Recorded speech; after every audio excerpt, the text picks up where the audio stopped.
Hello, what's up, Leandre? Who else I got here today? Um, let's wait for a little bit. What's going on? What's going on? I got two people here. Check in when you get here, guys. How you doing?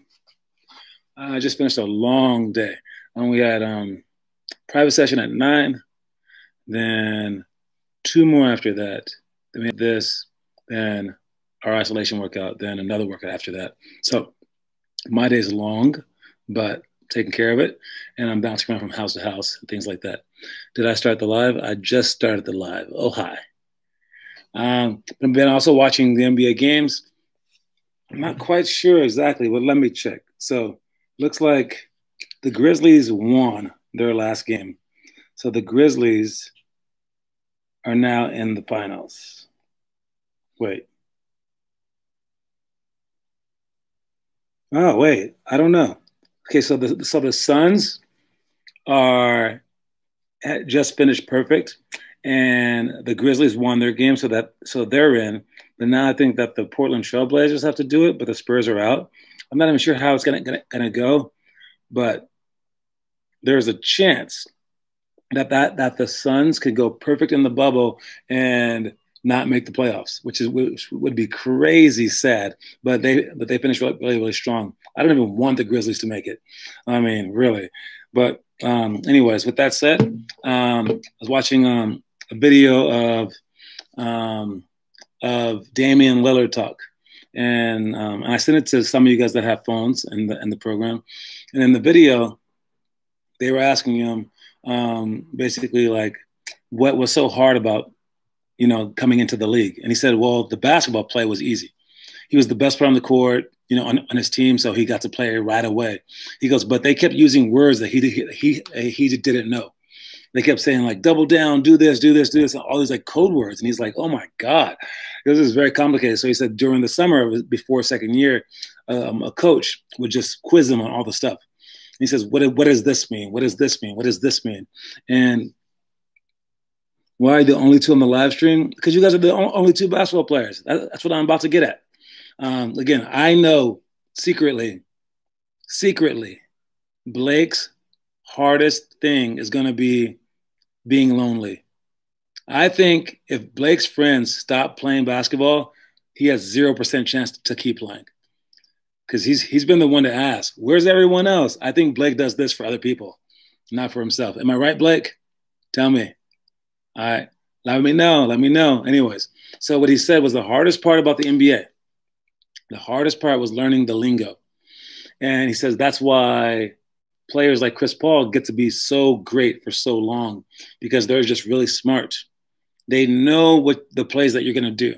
That's not true at all. Okay. Well, don't wonder. You know why, right? And I would hate for you to be cocky, but you can be cocky about this. You're better than everyone else. You want it more than everyone else. And that truth should not. I'm like the opposite of that. Oh, yeah. All right. Well, don't worry. All right. This will happen forever. You will wonder why you're the only one in the gym. You will wonder why you're the only one on your team working hard. You will wonder why you're the only one who went to college from your basketball team to play basketball. You will wonder why you're the only one on your college team that practices on Sundays, on the one day off. You will wonder why you and maybe one other kid are the only people to play overseas or in the pros. And then once you make the pros, you will wonder why only two of your teammates who are making millions of dollars are watching game film. And then you will wonder why there's only one Chris Paul. And like I was saying, Dame Lillard said Chris Paul is just smarter than everyone else. He's smarter than he's working the referees, he's working his teammates, he's working the defense, he's working every situation in his mind, and he's just standing in the right spot at the right time. He's so smart.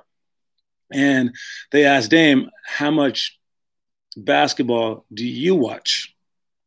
And he said in that video that I sent you guys, he said, I always watch basketball. And he goes, if we don't play that day, I watch every NBA game on League Pass, every single one. He goes, I don't care if it's the two worst teams, he named Detroit and Atlanta. I watch every single game. He goes, I love basketball.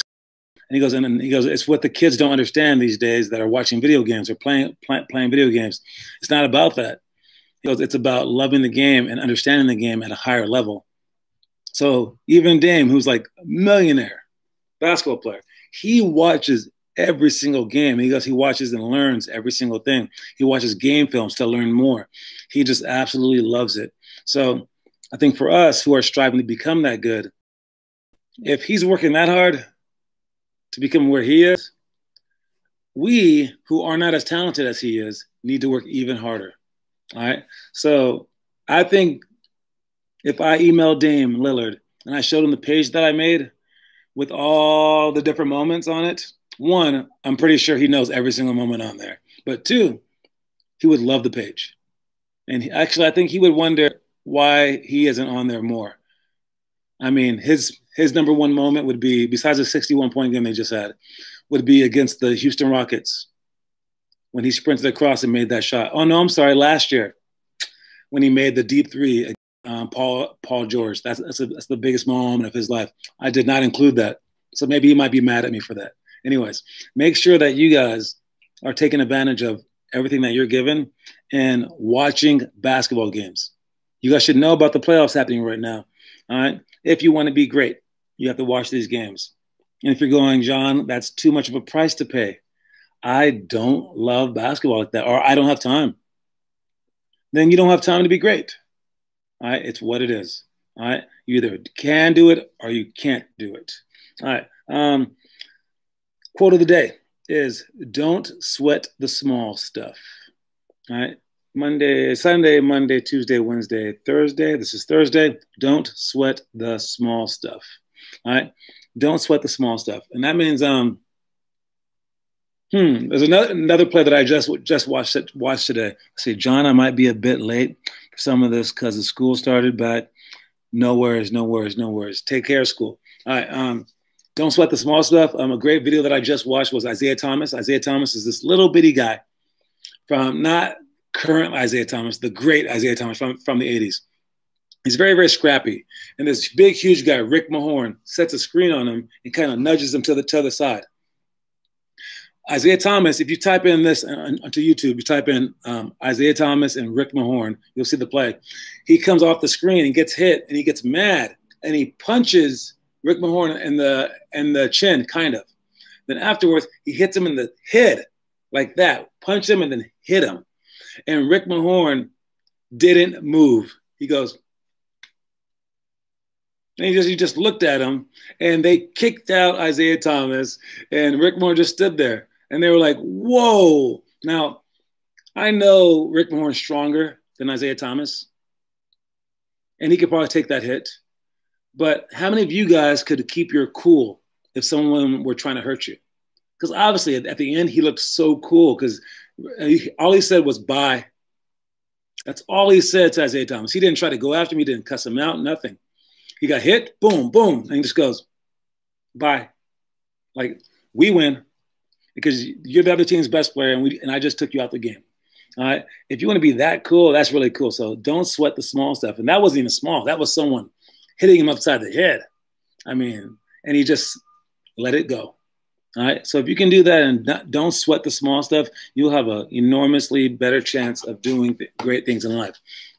Another small thing would be, again, I've talked to you guys about how La Miranda players aren't good. The ones who are good aren't from La Miranda because you guys have so much stuff working against you. Well, I just saw a player at Joaquin Moraga outside. And I've seen him before, and I've talked to him. And he's always out there just dunking. And this time I saw him shooting shots. He looked good and strong. And I always forget who he is because he looks like he's a college guy. And I'm like, how old are you? And he's like, sophomore. I told you. I was like, oh, yeah, he's 15. I know this guy. And I was like, where are you from again? He goes, Moraga. I was like, you were born here? And he goes, yes. And I was like, wow, I always tell my kids that the Moraga kids, no one's good from here. I was like, what did you do to become good? And we kind of started talking about it. And he said, one, I quit CYO early because I saw that wasn't good. And he goes, two, I avoided MVP flight. because all they do, this is his words today, he said, all they do is play Olympic drill all day long. My first thought was, Olympic drill is pretty fun. And it is fun. It is such a fun drill, but that's all they do is just have fun. And so he gets on another team. And I was like, well, did your parents play college ball? And he goes, no, my dad played tennis in college. My mom played high school basketball, like that. So I was like, oh, man, so it wasn't even genetics. I was like, well, how did you become such a jumper? And he goes, I practiced at it, and I worked out.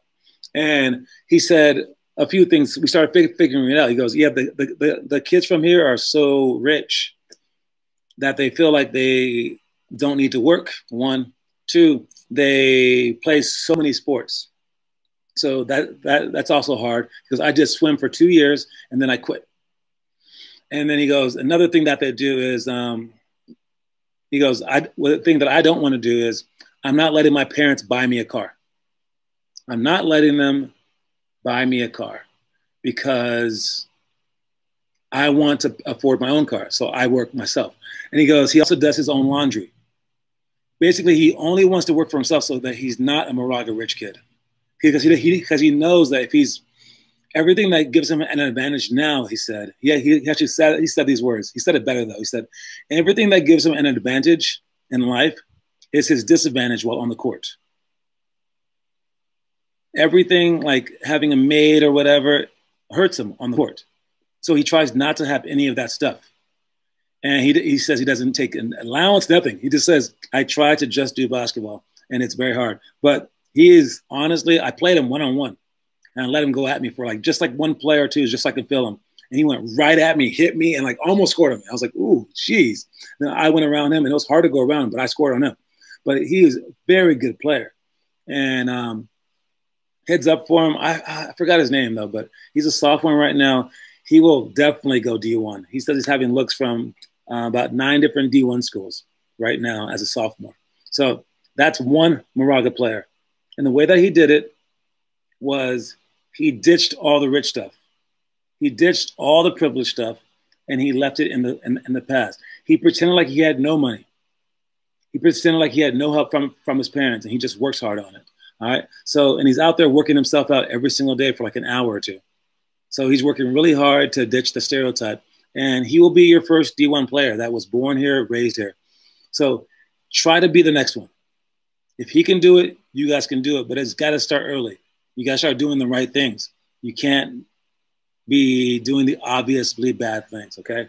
All right. Anyways, let's start with the elementary school drills. We have 2-on-1 break, flares, baseline out of bounds defense, 5-second count extension, 4 to 9 seconds while down by 3, 5-on-5, oldest versus youngest. 2-on-1 break. All right. For 2-on-1 break, you get 2 people. You can't be too far ahead of the other person, and the other person can't be too far ahead of you.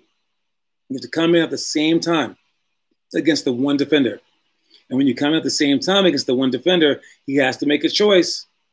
And if he stays in the middle, you go in and you have to be able to score on that person. If they don't move from the middle, you have to be good enough to score a layup against one person who's jumping from the middle of the court trying to get to you. If he comes over to you, you have to pass the ball at the last second, bounce pass, leading your offensive player in for a layup. All right, and it has to be with your inside hand so that they can't tip the ball because you can't pass it across your body. So 2-on-1 fast breaks are done also quickly. So you must sprint in as fast as you can. You must get a lot of experience to do this. So maybe work on speedy layups by yourself. You can work on the bounce pass by yourself, or you can just work on doing a 2-on-1 actual fast break. All right. So it should be an easy thing to accomplish, but we make it pretty hard. You don't want to end up passing the ball back and forth. You don't want to end up with a jump shot. All right. It should be a layup from either person on a 2-on-1 fast break. Defensively, what you want to do is you want to stand in the middle and fake at one person. And then at the last second, try to make them make 2 passes so that your defenders can come back and help you. All right. If you can make them make 2 passes, you have succeeded. All right. For middle school, go with the 3-man weave, 1-on-1 alley, 4-on-3 scramble, patience, 0 to 3 seconds down by 3, down 10 with 3 minutes left. All right, let's talk about being down 10 with 3 minutes left. All right, this is the time to change everything about the game. All right, you're down 3 with 10 you're down 10. There you go. Well, you're down 10 with 3 minutes left. Down 10 with 3 minutes left. You now have to hurry up the offense. All my rules about patience kind of go out the window. You don't want to just chuck up any shots, though, but you want to get the great shot within the first 10 seconds. All right, you want to be hurry pace, possibly with some quick pick and roll stuff. If you can penetrate past your man, then maybe you don't need that, but you drive to create. And remember, this is the team that was beating you, so you probably have to change up your offense. So probably a timeout has to be taken, or if you guys have a hurry up offense, you have to change it. Because whatever you were doing before was not working. All right, you must change up your offense and then pick the best thing that you think is possible, and then attack.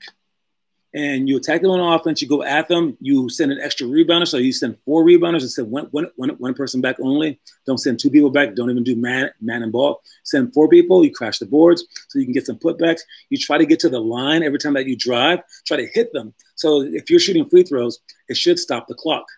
All right? And free throws are also easier to make. So you can also get them in foul trouble so that maybe you can take their best players out the game.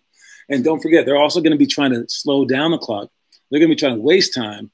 So with that said, over-pressure them on defense. All right? You press them on defense and you pressure them. You can jump them with double teams. You make them make mistakes because they're going to try to not hurry it up. So if you give them a wide-open layup to begin with, they may not take it. Or a wide-open three-pointer, they may hold it. So now you can gamble a little bit more. You want to keep things as crazy as possible so that you can come back in the game. You don't need to do it with all three-pointers as well.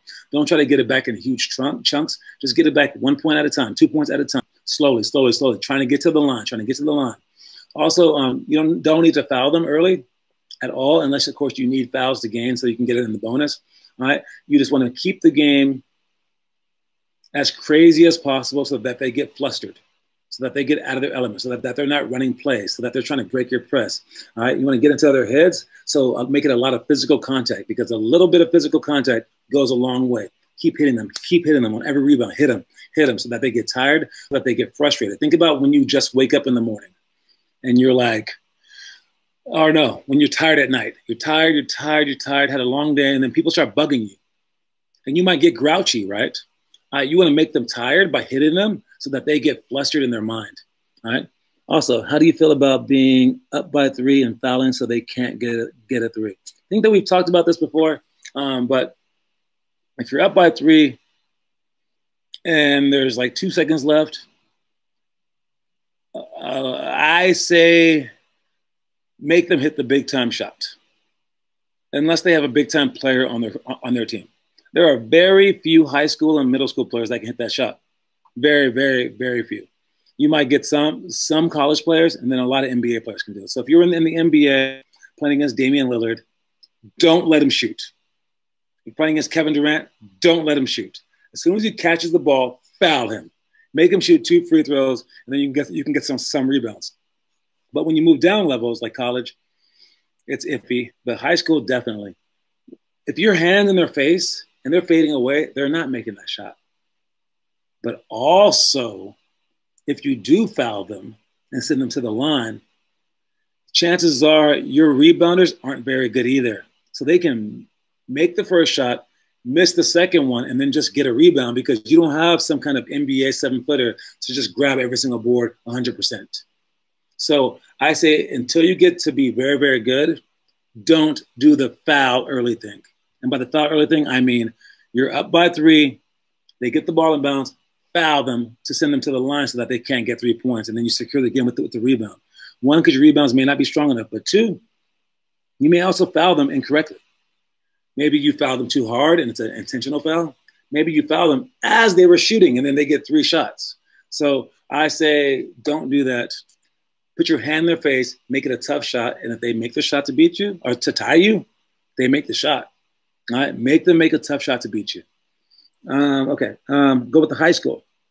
Reverse layup, baseline out of bounds for shots, loose balls, press break walkthrough, 4 to 9 seconds, down by 3 of free throws, and 5-on-5. Let's talk about loose balls, okay? I'm not sure if I talked about this last time, but I thought about it again because the play happened to Devin Booker. Devin Booker from the Phoenix Suns was going for a ball at half court. Someone slid into his legs. One person, there was two analysis. Two analysts? Yeah, like with the T. So like people. Two people who analyze games. They were looking at the game, and one person said, it was a basketball player, said, you got to get down. You got to dive for that, Devin. If you don't dive and you stand up and someone dives into your legs, it's your fault. Then the other person, who was Ramona Shelburne, this lady, ESPN announcer, she said, but that reminds me of the Patrick Beverley play when he hurt Russell Westbrook. You can't do that. It's not very gamesmanship. And then the other guy was like, yeah, okay, blah, blah, blah. But I'm thinking that's Russell Westbrook's fault. You need to get on the ground. If you're standing up and hope the other guy doesn't dive for a loose ball, I mean, there is like taking someone's legs out and there's like undercutting them and things like that. But if the ball's legitimately at your legs, get down on the ground. Who are you? All right. So you need to dive for loose balls. And you can't just fall on the ground. You got to do it correctly by getting down low, getting your knee almost to the ground with the other knee in front of you. Reach your hands to the ground, and right when they're about to touch the ground, take the lead knee and throw it back. And then you touch the ground with your hands, and then you sweep forward, then you reach out. You got to practice that. But one thing you can't do is practice it outside. All right? It doesn't quite work right there. So you have to get inside a gym and practice it. But maybe inside your kitchen. There you go. All right? Put down some soap first just to make it extra slippery. Don't do that. Your parents will get mad at you. All right. Anyways, so dive for loose balls. We got no John because the Thunder's coach called a timeout before, and Westbrook stopped because of that. Oh. Yeah, if someone calls a timeout, you can't dive with their legs. All right. That's way different. And plus, it's Patrick Beverley. He's an idiot anyway, so I can imagine that play was a little weird. However, when Kyle Korver had it happen to him with Matthew Dellavedova, that's Kyle Korver's fault for not bending down. When, I don't know, it's happened a lot of times, you got to get on the ground. Emma Godfrey's mother is one of my teachers. Nice. She's a very, very nice lady. Yeah, that's a good family. All right. Tell her that I say hi. All right. The motivational quote for the day, or motivational speech for the day. All right. Only people that I've known to ever try this were the Bastanis. All right.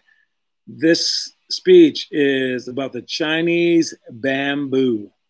All right. So the Chinese bamboo, it requires water, sunlight, fertile soil, and nourishment on a daily basis, or it dies. All right. Only thing is, it doesn't grow 1 inch. It won't grow 1 inch for 5 years. But then it grows to 90 feet over the next 5 weeks. All right. Skill development is the same, right, in that it's instant gratification versus the long-term payoff. So have patience and be sure to feed it every day. All right. Oh, yeah, you told me about that. All right. So what that means is this. And you know what? Okay, I'll tell you what it means, and then what the reality is. What it means is you got to keep working, even though you're not going to see the benefits for a long time. And I mean, imagine this right here, this quarantine. That kid that I was talking about, his parent and Moraga, his parents won't let him play with other people because they're at risk. So I was like, well, do you miss games? And he's like, no, I'm good. I was like, that's the attitude. He likes to work out. It's perfect. I was like, because how many shots do you get in games? Like 10? You don't get better from playing games. You get like more experience. That's about it. But he's always missing that part. But I mean, no, he's good. He's getting better. He's going to improve his game by so much. And for you guys, you improve so much so that you are able to be good down the line. Not so that you're good right now. So you have to put in the work, even though it's not going to happen until the end. Now with the plant, the reason that it works is, okay, so for 5 years, you have to water it every day, right? If you don't, it's going to die.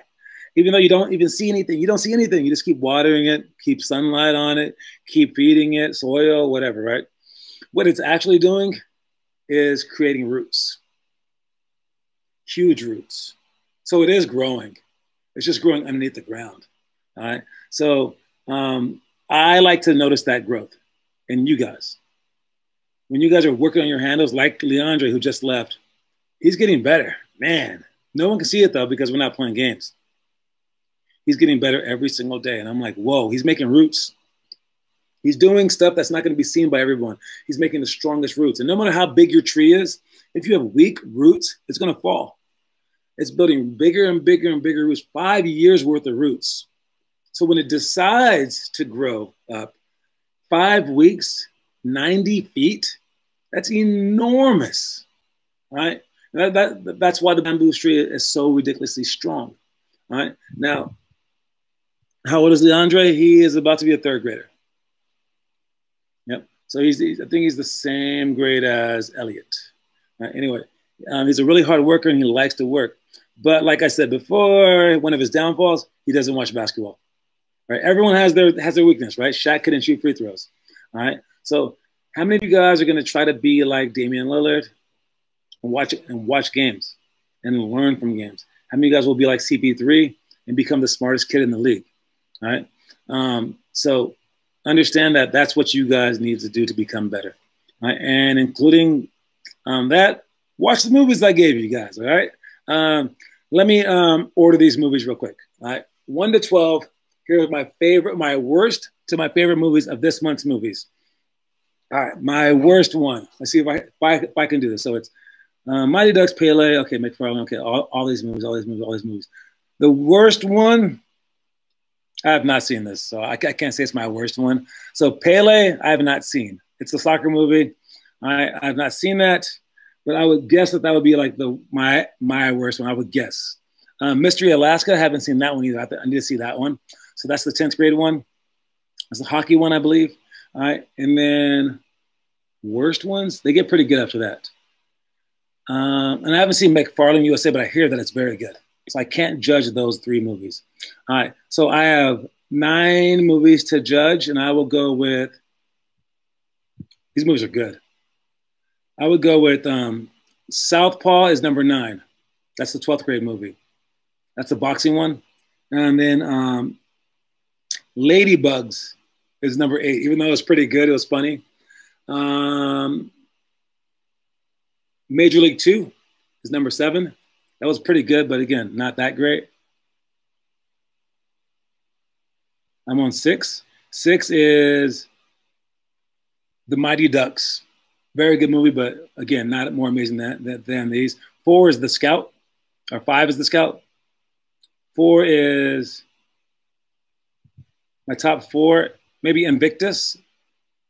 And then my top 3 are those 3. Out of those 3, I want Kingpin is number 3. It's a hilarious movie, but again, not like amazing, but it's very, very good. Number 2 would be Rocky 2. I thought it was a pretty good movie, but my favorite movie on this list, I said it before, is The Program. All right, the Program is a football movie. It starts off like this, all right? I mean, it's an 11th grade movie, so when I tell you it's kind of dark to begin with, sorry. All right, starts off this guy is running for a touchdown in the rain, and this guy's about to tackle him. And then it's at nighttime. The guy who's running pulls out a gun. I think this is this movie. I think. Or is that The Last Boy Scout? Oh, I forgot. That's The Last Boy Scout. Sorry. No gun in this one. Okay. The Program was, he goes to college and he's carrying his football around campus because the coach told him he fumbles the ball too much. And if he loses the ball, if he doesn't bring the ball back, and anyone else on the team brings the ball back, he has to like run forever and he's off the team and all this stuff. So he's carrying the ball around campus and he just puts it on his desk for like this huge class, like 100 people in the classroom, and someone hits it off the table, and they like every football player in that class starts sprinting toward it, and they just dogpile each other, and then everyone's like, "Oh man, get off!" And then the teacher's like, "What's going on? This is college." And then all of a sudden, everyone just like gets off, and the kid who originally is supposed to have the ball, he has the ball on the bottom of the pile, and then he just stands up, and he goes, "Sorry, teacher, I dropped my ball." But the movie's full of like a whole bunch of things where like people are lifting and doing like drugs, like crazy stuff. But it shows like the bad parts of college football and the good parts mixed together. It was just a very cool movie when I was growing up. I probably saw it when I was like 10 years old, but I remember it being an amazing movie. So I'm not saying that you can watch it when you're 10, but you can ask your parents. I think it's rated R. I don't know, whatever your parents say. Anyways, let me know if you guys watch your movies, okay? And I will talk to you then. I was trash in third grade. Nah, man, I'm sure you were. I remember you in third grade. You were better than Leandre. Anyways, Leandre's getting better. Let's see if you guys keep getting better. I'll see you guys in 30 minutes for the isolation workout. And don't forget, it's our last month of doing it without the indoor stuff. We will continue, but we're going to have indoor stuff starting in September. So if you guys want to do that, sign up online. All right. Talk to you guys later. Peace.